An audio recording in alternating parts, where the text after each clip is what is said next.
Well, hello, and welcome to the Engineering Technology and Strengths Lab. I'm Professor John Tixier, and I teach in this lab. I share it with Professor Norman Reese. He teaches Strengths and Materials Lab. I teach Engineering Technology Measurements Lab. So I have a number of devices in here that allow us to illustrate engineering principles from the things that you'll learn in your classes. In the Engineering Technology Measurements Lab, we measure things that you've learned how to do design and basically homework problems, the principles in thermodynamics, heat transfer, fluid mechanics, and machine design. And so those come into play in this classroom. Also in here we have equipment from Strengths and Materials, which helps you understand how do materials work, what is their strength and capacity. So I'm going to show you first the dynamometer, the engine dynamometer.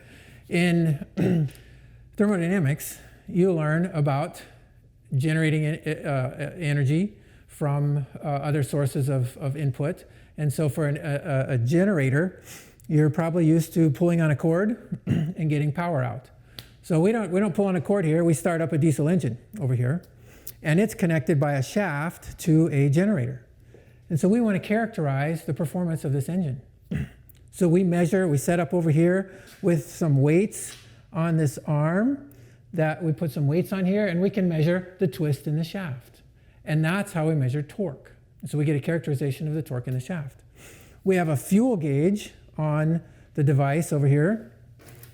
We have a fuel gauge right over here that shows how we can measure the absorption of fuel into the system, consumption of fuel. And we know the fuel heating value, and so we know how much energy is going in. We have a load cell here, a load bank that applies like a glorified toaster.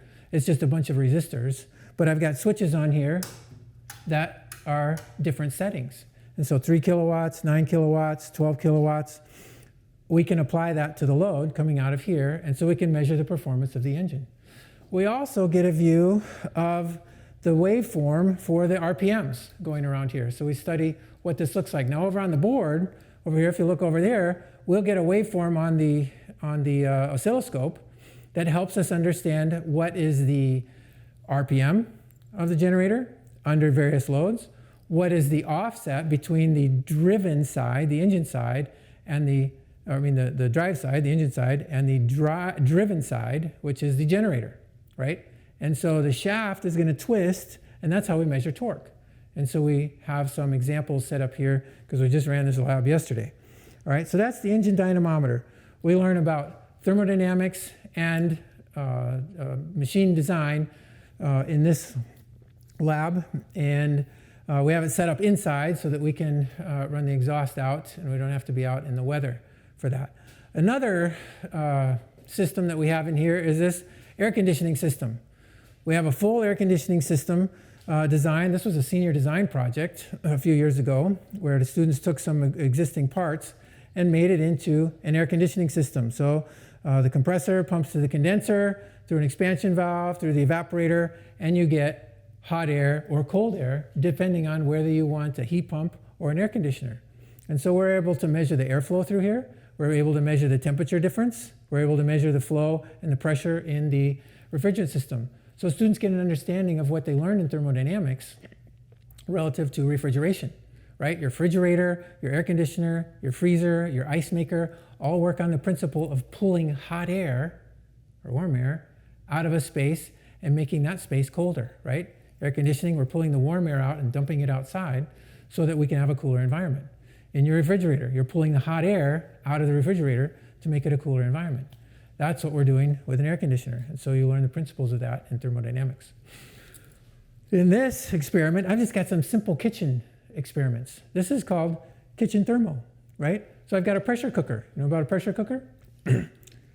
You heat it up, you put it on the hot plate, fill it with a little bit of water, and you heat it up. Pressure devices are dangerous, right? They have safety features on here. So this has a bunch of built-in safety features so that you don't take it apart while it's under pressure. The American Society of Mechanical Engineers decided that they needed to have some standards for pressure vessels. Back when Industrial Revolution, when boilers kept blowing up. And so they wanted to make that consistent. So we do an experiment here where we measure the energy going into here. We measure the pressure inside with a gauge. Turn that around. camera. We know the weight of the bobber, and we can calculate the pressure on this release vent and figure out what the size of the hole is. Those are some engineering principles. Then we take another one, just simple stuff, right, to measure how much water am I boiling? How much energy does it take? I can look it up in the book, but how is that different from what we do in real life, right? So power plants run off of boilers, run off of boiling water. The principles of the energy involved in the steam. Steam is a very important part of engineering.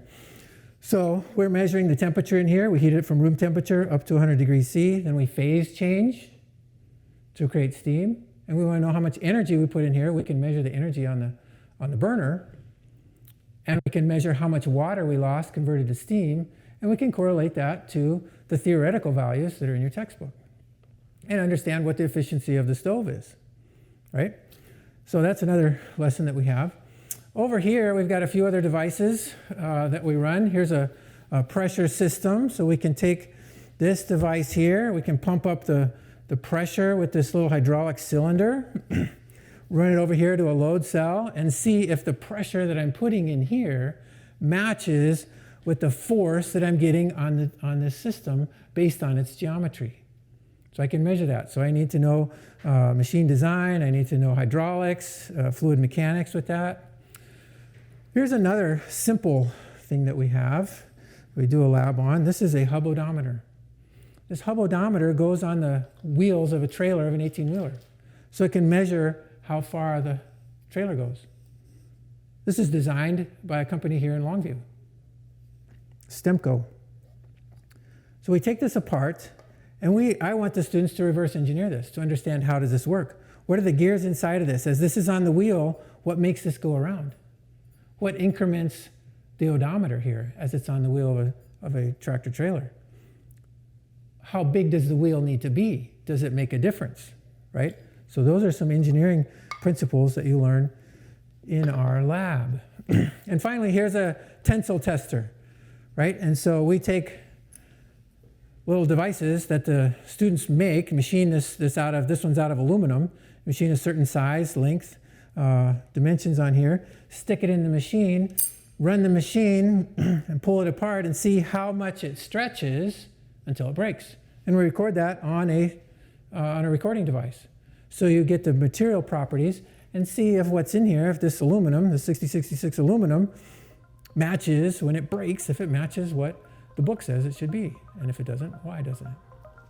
So those are just some of the tools and equipment that we have here in the Engineering Technology Measurements Lab and the Strengths and Materials Lab.